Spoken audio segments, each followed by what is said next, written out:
A blur of black and white, Saya paid no mind to his destination as long as it distanced him from danger.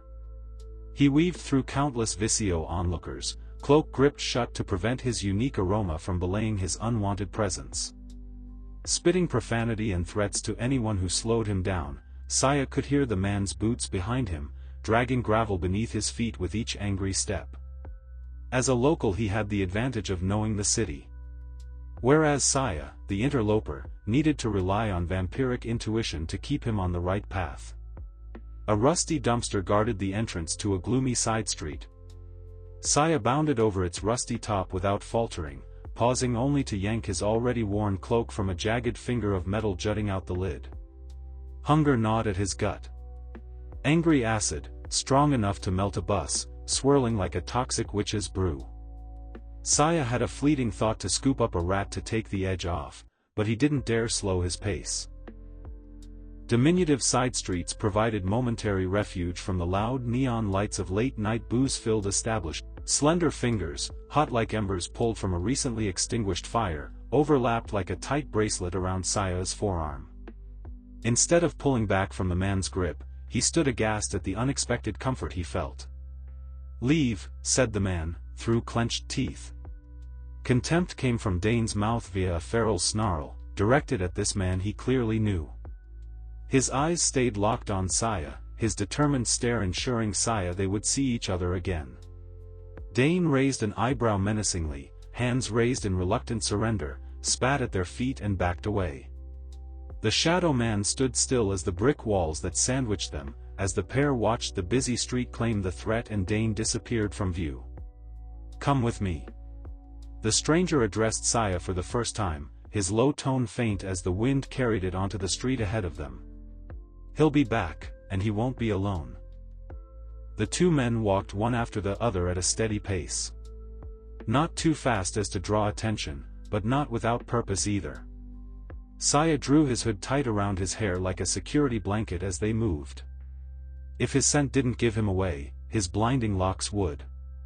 As Saya followed the strange man with a surprising lack of hesitation, burning within seared his cheeks and resonated as a migraine anchored from both temples.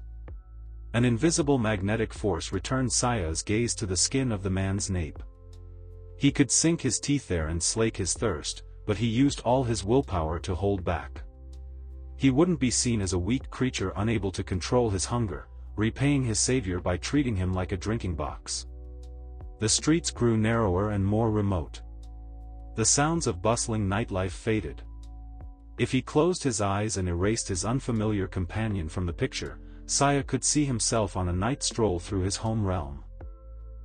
While Dane brought the longing to open his eyes and wake from a vivid dream, this man stirred up something different.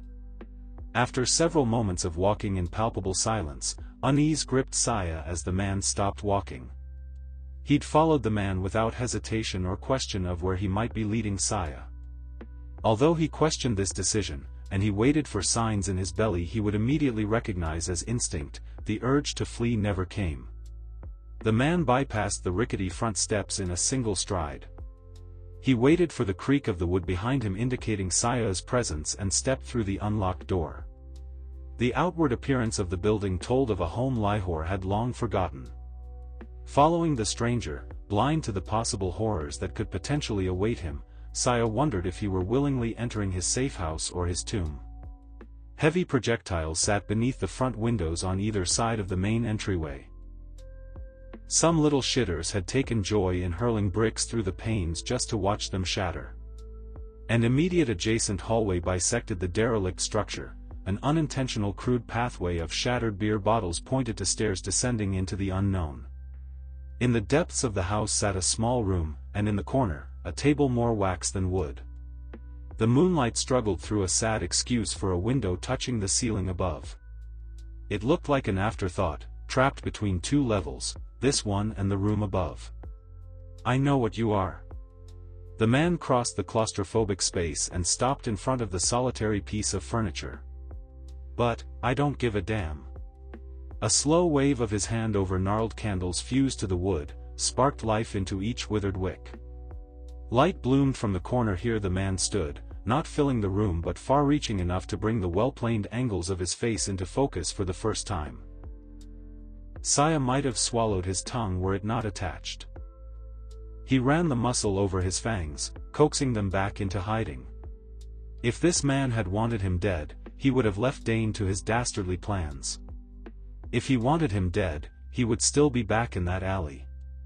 He could have just stood back and let the horror unfold. Saya freed his hair from his hood. The man's eyes tracked the movement, landing on the angle of his jaw, overlooked as Saya spied a cockroach scurrying under the table. Why? A simple question, but undoubtedly the most important one. The man smirked. "Maybe I like trouble," he said, and then he was gone. When he returned moments later he gripped a hefty mattress, dragging it through the grime on the floor behind him.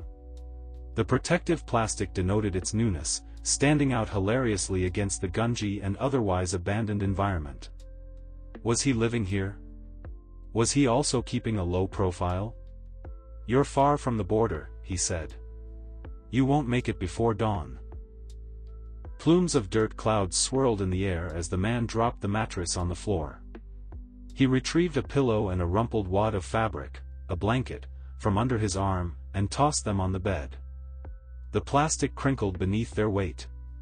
"Stay hidden. I'll find you something to eat."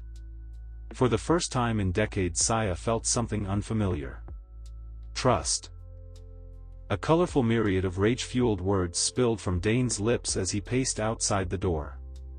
If his boss were too busy to meet with him tonight, it would buy Dane more time to formulate a more acceptable story. One that wouldn't result in a backhand to the face, or worse, the skin peeled from his skull. He knew better though. Even if hours passed, he'd be expected to wait here. Until the return of the sun if that's how long it took. "Come." A voice boomed from the other side. Dane chewed at his lip until he tasted blood, his feet carrying him reluctantly to the desk nestled in the back of the smoke-filled room. The shadowed man lit up a cigarette. He didn't take a puff, just placed it in the ashtray in front of him where it burned steadily. He'd quit smoking years ago. Nowadays, habit, not need, had him reaching for them. His eyes flicked downward as if expecting Dane to be holding a disembodied head by the hair, swaying in his grip. The disappointment in his eyes when he looked up again told Dane that's exactly what he hoped to see. The way the man lazily stretched his fingers in a silent threat towards the glass ashtray sent a chill down Dane's spine. Instinctively he tucked his arms behind his back, grasping at an exposed wrist, half anticipating the man to lunge across and brand him then and there. Dane had taken to self-inflicting the same punishment from time to time in hopes to build up a tolerance. But the pain only worsened each time, as if the man made a point to push deeper, burn worse. There's a leech in Lahore. It would do Dane no favors delaying the bad news. Perhaps if he got out with his failings sooner it would shave off some time from his inevitable beating later. Someone intervened, he said, failing to quell the tremor in his voice. "Who?" the man asked, leaning back in his chair.